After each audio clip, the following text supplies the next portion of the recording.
네, 방금 소개받은 한국전자통신연구원 홍용근이라 그럽니다. 제가 지금부터 말씀드릴 내용은 사물 인터넷 IoT 기술이 되겠는데요. 근데 이제 본 행사가 이제 특허 지식 대상 관련된 이야기라서요. 제가 발표 내용은 간단하게 기술에 대해서 설명을 드리고, 그리고 사물 인터넷을 이야기할 때 항상 빠질 수 없이 같이 이야기할 해야 되는 게 이제 표준 스탠다드가 있습니다. 그리고 그 이제 표준 특허 그런 식으로 이야기를 좀 드리겠습니다.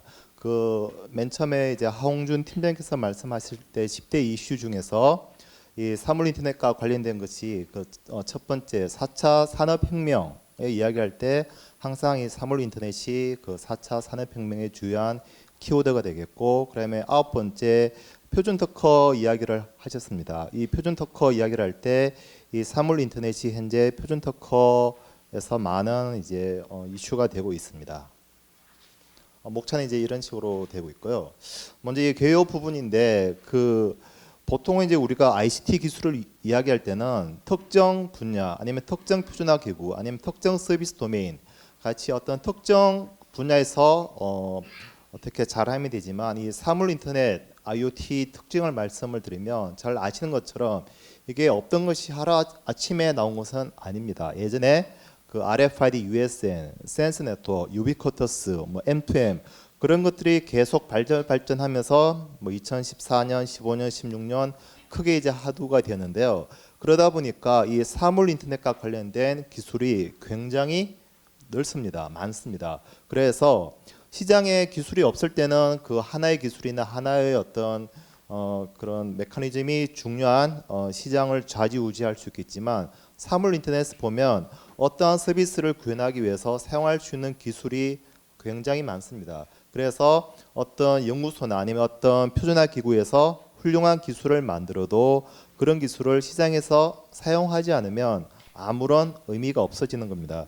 그래서 사물 인터넷 분야에서는 그 시장에서 성공하기 위한 비즈니스 모델을 유도하기 위해서 표준 스탠다드 작업이 반드시 필요하다, 꼭 필요하다라고 그렇게 이야기를 하고 있습니다. 그럼 이제 제가 있는 이제 애트리 같은 경우에는 주로 기술 개발을 하는데 기술 개발로 끝나는 이제 부분도 있고 어떤 기술은 반드시 표준으로 유도하는 이제 분야도 있습니다. 그리고 또 어떤 분야는 그것들을 표준 특허까지 이제 유도하는 분야가 있습니다.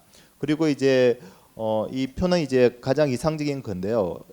가장 바람직한 그 사이클은 보시면 어떤 기술이 나올 때 그런 기술이 그냥 뭐 어떤 정부에서 아니면 연구소에서 사람들이 책상에 앉아가지고 야 이제 우리 이러이러한 기술이 미래에 필요하지 않을까라고 판단을 해서 나올 수도 있고 이제 그런 기술은 좀 성공할 수도 있고 실패할 수도 있지만 보통 바람직한 기술은 시장에서 요구에 의해서 나오고 그런 것들이 새로운 테크놀로지로 연결되고 그런 것들이 이제 스탠다드화되고 이러면서 이제 특허와 같이 연계가 돼서 새로운 상품과 그다음에 새로운 유저까지 이어질 때 보면 이러한 이제 사이클 안에서 이제 기술과 표준과 특허가 이제 녹아 들어가야지 바람직한 이제 우리가 어떤 표준화 단계다라고 이제 이렇게 볼 수가 있습니다.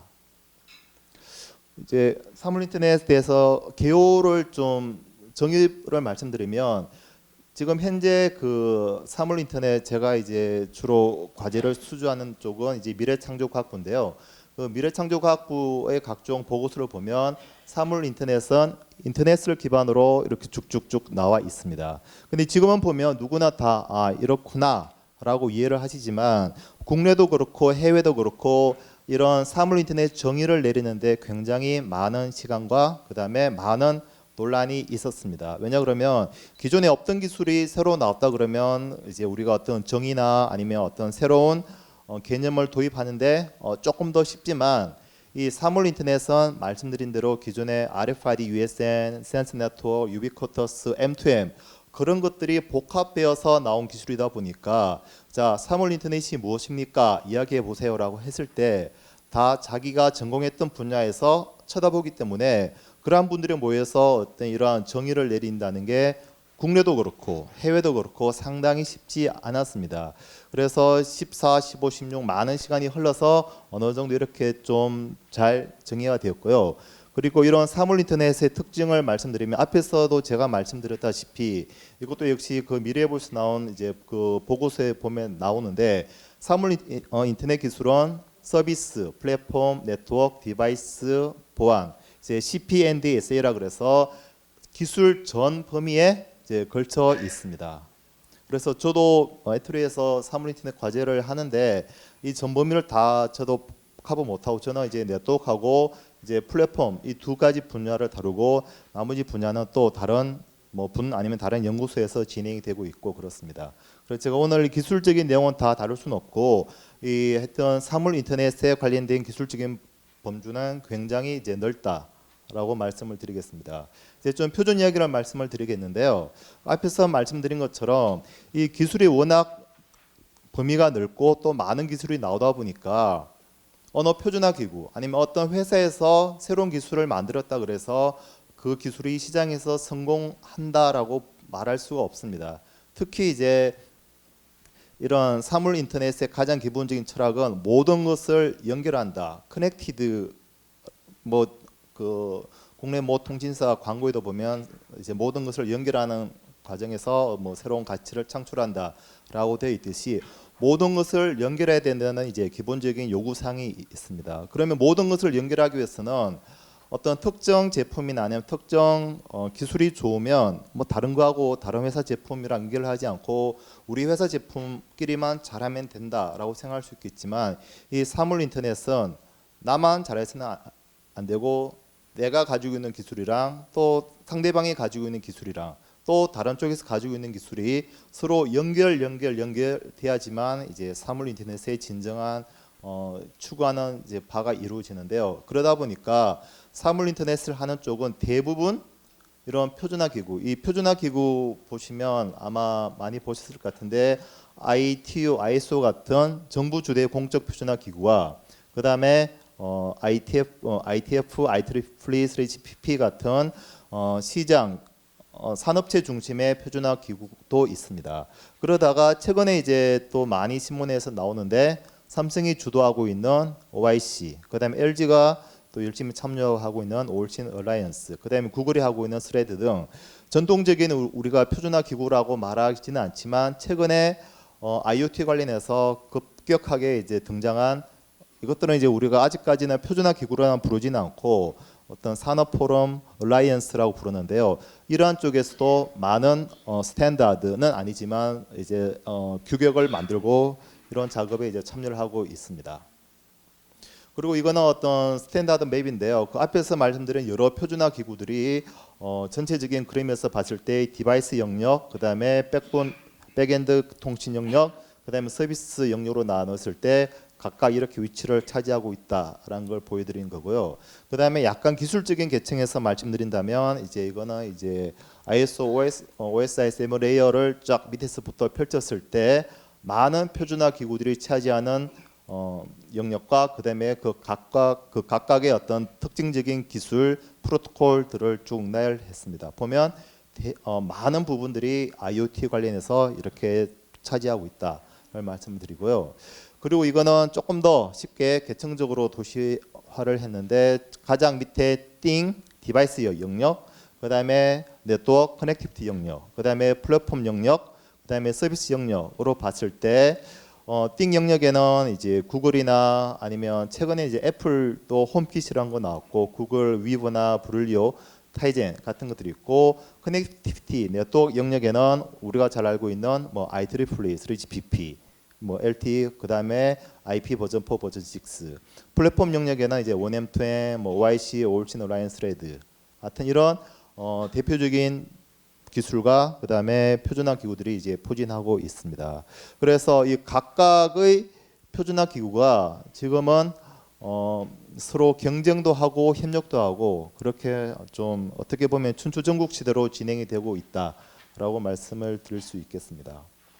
그래서 다시 한번 커넥티비티 연결이라는 측면에서 봤을 때 가장 처음에는 디바이스 를 연결하자. 이게 이제 그런 디바이스 네트워크 측면에서의 커넥티비티고, 이거는 이미 많이 좀 작업이 완료되었습니다. 예를 들어서 우리가 쓰고 있는 이제 LTE 같은 이동통신 기술과 그다음에 와이파이, 그다음에 블루투스 같은 것들로 어느 정도 통일화가 돼서 작업이 진행되고 있고, 이 플랫폼 영역인데요. 지금 여기서는 이제 이 소스가 OCF, 지금 이제 YC가 OCF로 바뀌었는데, OCF 쪽에서 나온 그림이라서 OCF 쪽에서는 자기들이 봤을 때 플랫폼도 서로 연동이 된다고 했는데, 근데 뭐 잘 아시는 것처럼 이 플랫폼도 대륙별, 전 세계적으로 봤을 때 대륙별과 나라별로 서로 상의하고 또 주도하는 그룹이 서로 달라서 이 플랫폼도 서로 연동이 현재까지는 진행이 되고 있다라는. 그리고 마지막으로 제일 중요한 거는 이 IoT가 상호 연동되고 연결되고 인터오퍼레이빌리티를 제공하기 위해서는 단순히 디바이스만 연결돼서도 안 되고 플랫폼만 연결돼서는 안 되고, 중요한 거는 서비스 간의 연동이 돼야 되는, 이까지 돼야지만 진정한 이제 우리가 IoT의 커넥티비티, 인터오퍼레이빌리티가 되었다라고 보는데요.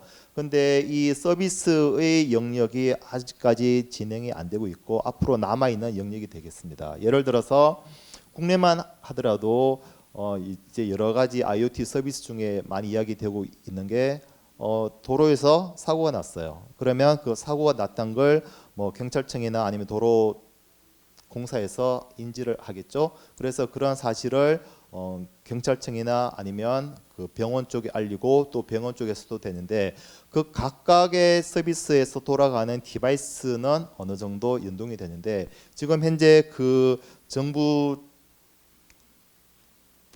주체별로 돌아가는 서비스나 아니면 각 공공기관에서 돌아가는 서비스까지 연동이 되느냐 라 봤을 때, 지금은 보면 기존에 없던 것들을 새로 구축할 때는 충분히 어떤 새로운 하나의 기술에 따라서 만들면 되지만, 지금은 보면 이미 각각의 영역에서 돌아가고 있는 서비스가 굉장히 많습니다. 그러다 보니까 기존에 있던 서비스를 서로 연동을 해야 되는데 그것들이 이제 상당히 쉽지 않아서 앞으로 이제 풀어야 되는 문제고, 그러다 보니까 향후 방향으로 봤을 때는 어떤 특정 하나의 표준화 기구가 어떤 대세를 이루거나 아니면 전 세계적으로 석권을 할 수는 없습니다.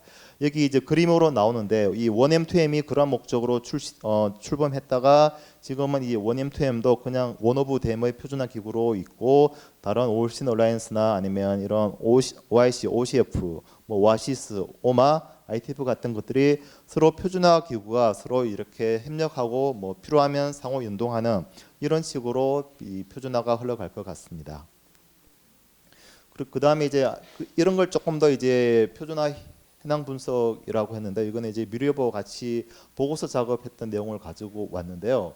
보시면 크게 네트워크 분야, 플랫폼 분야, 응용 서비스 분야로 봤을 때 표준화 현황은 아직까지 세계 분야에서 다양한 기술과 표준이 등장 경쟁하고 있는 시장 초기 단계고, 그 다음에 서로 이제 경쟁을 하고 있는데, 특징을 본다면 선도기업, 예를 들어서 삼성, LG전자, 그 다음에 구글, 애플, IBM 같은 그런 선도기업들은 기존에 있던 표준화 기구에 참여해서 기술도 만들기도 하지만, 자기들이 관심 있는 아니면 서로 연합 세력을 해서 컨소시엄을 구성해서 그냥 표준화 기구에서 표준을 만들지는 않고, 특히 이제 우리가 표준화 기구에서 표준을 만들기 위해서는 대부분의 이제 표준을 만드는데 짧게 해도 한 2년, 그리고 그 표준에 기반해서 소스 코드 기술을 구현하는데 한 1년, 그리고 기술을 구현했다 그래서 당장 시장에 출시할 수는 없습니다. 그 만든 기술들끼리 서로 상호 연동하고 인터오퍼레이빌 테스트하는데 1년, 아무리 빨리 해도 3, 4년이라는 시간이 걸리는데, 지금처럼 이렇게 ICT 기술, IoT가 빨리빨리 흘러가는 세상에서 3, 4년 후에 새로운 기술이 나온다 그러면 도저히 그 기술은 시장에서 채택될 수가 없겠죠. 그러다 보니까 그 앞에서 말씀드린 그런 어떤 글로벌 기업들이 추진하고 있는 거는 아예 표준을 만들면서 동시에 오픈 소스를 통해서 소스 코드까지 만들고, 그런 소스 코드가 각각의 회사의 제품에 탑재돼서 표준이 완료됐다라고 하는 시점에 소스 코드도 나오고, 그 다음에 관련된 제품이 나와서 한 1, 2년 안에 시장에서 그 기술을 탑재한 상품을 출시하려고 이렇게 지금 진행을 하고 있다라고 말씀을 드리겠습니다. 그다음에 그 네트워크 분야 조금 더 말씀드리면 이 네트워크 분야는 어느 정도 좀 정리가 되었습니다. 왜냐 그러면 그 현재 우리가 많이 쓰고 있는 이러한 근거리 통신과 그다음에 LTE 같은 이동 통신 기술이 이제 많이 보편화됐고 또 여기에 대항할 만한 특별한 기술은 없습니다. 그래서 보통 이걸로 됐고 특히 이제 최근에 많이 화두가 되고 있는 게 뭐냐 그러면 로우 파워 와이드 에리어 네트워크라 그래서 또 다른 말로 국내에서는 이제 IoT 전용망이라고 부르는데요. 그 이 블루투스, 와이파이, NFC, 직비 같은 경우 특징은 되게 짧은 거리입니다. 로컬 에리어 네트워크인데, 근데 이제 우리가 단적인 예로 이제 스마트 미터링, 그 집안에 있는 가스, 그다음에 전기, 수도 이걸 검침을 하는데 지금은 검침원들이 다 일일이 방문하죠. 근데 그러지 않고 동네에 전봇대 같은데 이제 그 설치해서 반경 한 5km, 10km 내에 한 5,000개 이상의 가구를 검침을 하자라는 그러한 이제 목적을 달성하기 위해서 지금 현재 딱 생각할 수 있는 기술은 이제 LTE 이동통신 기술인데 이게 뭐 통신사 관점에서는 좋겠죠. 하지만 이제 운영하는 주체나 사용자 관점에서는 LTE를 아무리 싸게 한다 그래도 그 기본적으로 LTE를 운영하고 가입하기 위해서는 최소 미니멈 이제 몇천 원 이상의 돈이 들어갑니다. 그럼 여러분들의 집안에서 가스, 수도 그걸 검침하는데 내는 돈에다가 추가적으로 몇천 원을 더 낸다. 잘 안 맞겠죠. 그러다 보니까 그러한 일단 수요를 맞추기 위해서 이제 IoT 전용망이라고 하는 것을 듣고 최근에 이제 SKT는 로라망, KT하고 LG U+는 MB IoT 같은 LTE 기반으로 한 망을 이제 하겠다라고 이렇게 진행이 되고 있습니다. 그 플랫폼 응용 서비스 분야는 말씀드린 것처럼 많이는 하고 있는데 이쪽은 아직까지 갈 길이 좀 멀다라고 말씀을 드릴 수 있겠습니다.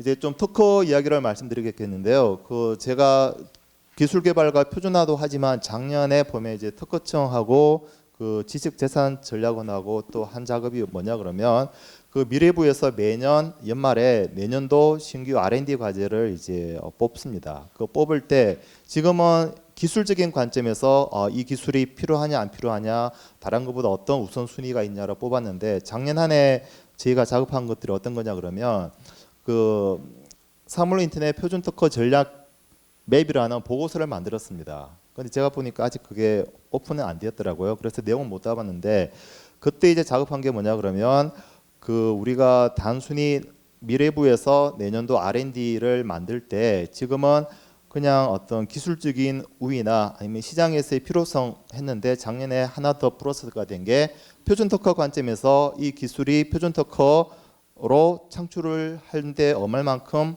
이제 이바지할 수 있냐 없냐 그 척도가 이제 새로 추가되었습니다. 그래서 작년에 그 작업을 했고 한 가지 흥미로운 점은 그 봤을 때 이 IoT 전용망 로라를 기반으로 해서 새로운 기술을 만들자라고 하는 게 이제 그 작년 그 미래부의 R&D 과제에 포함되었고 실제로 올해 그 과제를 이제 수주해서 진행이 되고 있다는 게 좀 특징이 되겠습니다. 그래서 IoT 영역에서는 이런 그 표준뿐만 아니라 지금 특허에 대해서도 같이 결합해서 표준 특허를 중요시하게 보고 있는데요. 그 제가 가져온 자료는 그 TTA라고 하는 정보통신기술협회에서 매년 ICT 표준화 전략 맵이란 걸 만듭니다. 그 저는 이제 그 IoT 분과 에디터를 맡아서 작업을 하고 있는데요. 그러다 보니까 이 IoT 관련된 특허를 분석을 좀 해봤는데요. 물론 제가 한 게 아니라 그때는 이제 지식재산전략원에서 분이 오셔가지고 같이 작업했는데 키워드를 어떻게 하냐에 따라서 이 검색되는 결과가 굉장히 상이합니다. 예를 들어서 IoT를 검색하기 위해서 기존의 RFID USN을 검색으로 넣고 검색해 보면 개수가 굉장히 많아서 도저히 이거는 우리가 봤을 때 물론 이제 IoT가 기존의 RFID USN을 포함은 하지만 이거는 현재 관점에서 봤을 때는 IoT로 볼 수 없다라는 것들이 많아서 이 검색할 때 저희는 가급적 이런 개수가 너무 많아 버리면 어떤 의미 있는 데이터를 뽑을 수가 없어서 RFID USN에서 전통적인 RFID USN 제외, 그다음에 센스 네트워크 제외, 그다음에 뭐 유비쿼터스 제외 하여튼 식으로 해서 이런 작업을 했고 2014년도에 작업했을 때는 크게 앞에서 말씀드린 그 CPNDSE라는 5가지 범주에서 뽑아 보다 보니까 각 그 나라별 봤을 때 갑자기 뛰는 게 이제 2010년도부터 이제 급격하게 많은 건수가 출현이 되었다라는 걸 볼 수가 있고, 그 다음에 그 CPNDSL로 봤을 때 플랫폼이 가장 많고, 그 다음에 보안, 서비스, 네트워크, 디바이스 이것도 역시 보면 이제 2010년도, 11년도로 이제 급격하게 뛰었습니다.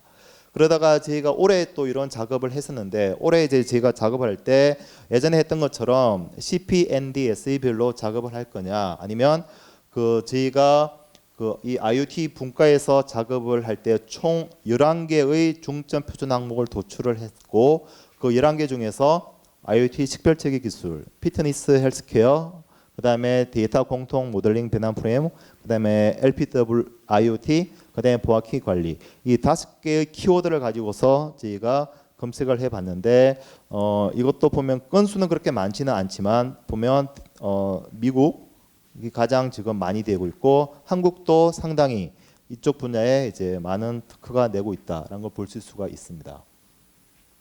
그리고 그 조금 더 이제 나라별로 봤을 때 미국이 골고루 지금 돼 있고, 한국은 이제 이쪽 영역, 그다음에 이렇게 되고 있고, 조금 더 뒤에 자료 보시면 이쪽은 이제 국내에서 관련된 부분, 이쪽은 이제 국제인데요. 보면 국내는 뭐 삼성전자가 가장 많은 특허를 이제 출원하고 있고, 그다음에 애트리, 그다음에 뭐 KT, 그다음에 인터디지털이 아시아에 이제 법인이 있습니다. 그러다 보니까 인터디지털 건수도 있고, 그다음에 LG, 퀄컴 수로 돼 있고, 국제적으로 봤을 때는 삼성, LG, 화웨이, 에릭슨, 뭐 GTE 이런 식으로 이제 되어 있습니다. 이 자료는 그 지지난 주에 그 발표회가 다 끝났기 때문에 아마 오픈될 겁니다. 그래서 보시면 이런 자료를 보실 수가 있을 것 같습니다. 네, 이상 제가 준비한 발표는 마치고요. 좀 결론은 제가 따로 만들지는 않았지만 그 사물 인터넷이 갑자기 나온 기술은 아니고 예전부터 있던 기술이 이제 융복합되면서 나왔지만 아직 갈 길은 좀 멀고, 그리고 4차 산업혁명 이야기할 때 항상 빠지지 않고 이야기되는 게 이제 IoT 분야이고, 이 IoT가 성공적으로 되기 위해서는 기술 자체도 중요하지만 표준과 잘 연계돼야 되고, 그리고 또 많은 표준이 있다 보니까 그러한 표준이 성공적으로 살아남기 위해서는 또 표준 특허라고 하는 또 그러한 길을 통해서 또 성공적인 시장에서 자리를 매김하고 있다라고 이제 말씀드릴 수 있겠습니다. 네, 이상 발표를 마치겠습니다. 네, 감사합니다.